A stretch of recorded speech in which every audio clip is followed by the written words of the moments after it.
Hey everyone, Mr. C here, and this is another how-to video on how to be successful in Mr. C's classes.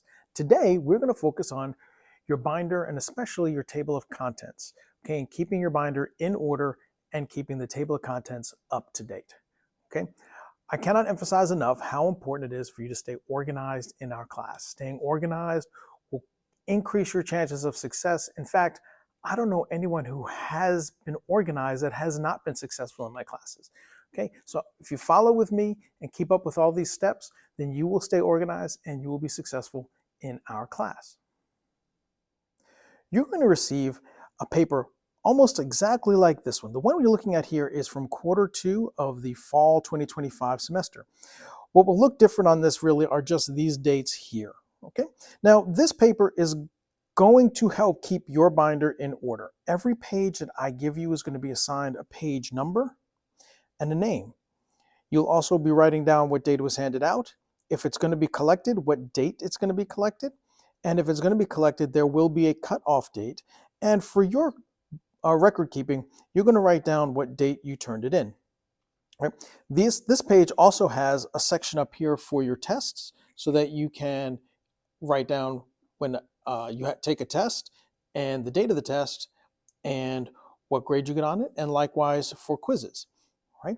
Now that information is going to correspond with these posters right here, whether you're in economics or whether you're in personal finance or any other course I might teach. Right? These columns on the board are exactly the same as the columns that are on the paper. So all you have to do each day when you receive a paper is write down that information as you get it, from the page number, the name of the page, the date that the page is distributed, the date it's collected, and the cutoff date, right? And then enter the date for that assignment, right? This way, anytime you have a paper that is in your binder, or if you are absent, you can see when that was due or when it was handed out.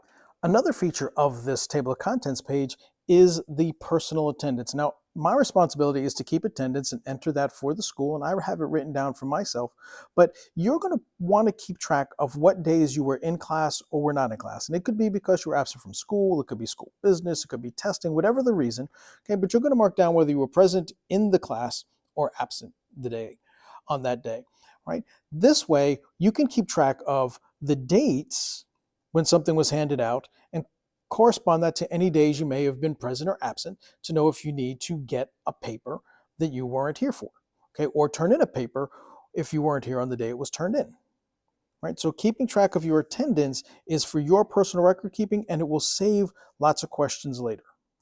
Any papers that were handed out are going to be in these crates here, depending on what course you're in, whether it's economics, personal finance, or if it's any other course I may teach, right?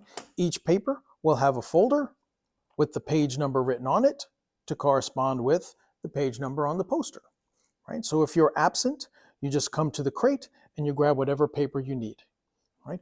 And you'll know when the date it was handed out, when it's collected, if it's going to be collected, and if it's collected, when the cutoff date will be, right? And this way you can keep up with your own work in your own binder. The process is really pretty simple if you keep up with it day by day. If you wait until there's going to be a binder check or a binder quiz and want to get all caught up the day before, you're really defeating the purpose of the binder and being organized. Staying organized is so that on a daily basis you have everything in order. There'll be days where I will say, okay, go ahead and turn to page 22 from Tuesday so we could take a look at the work that we were doing there. If you don't have the pages numbered, if you don't have them in order, if you have to dig to the bottom of your binder or pull a folded stack of papers out of your pocket, it's not going to be very helpful. It's not going to be very expedient, and you're going to fall behind. You have a better chance of losing things, and if it's something that's going to be turned in and you've already done the work, and it end up at the bottom of your binder, then that's not helping you at all. And we definitely want to make sure that you can be as successful as possible. So staying organized, staying on top of things is really important. Also, keeping up with that table of contents page is also going to save you a bunch of questions, because you all know that teachers, myself included, will get behind in grading and returning papers. All right? We don't want to be, but sometimes that's what happens.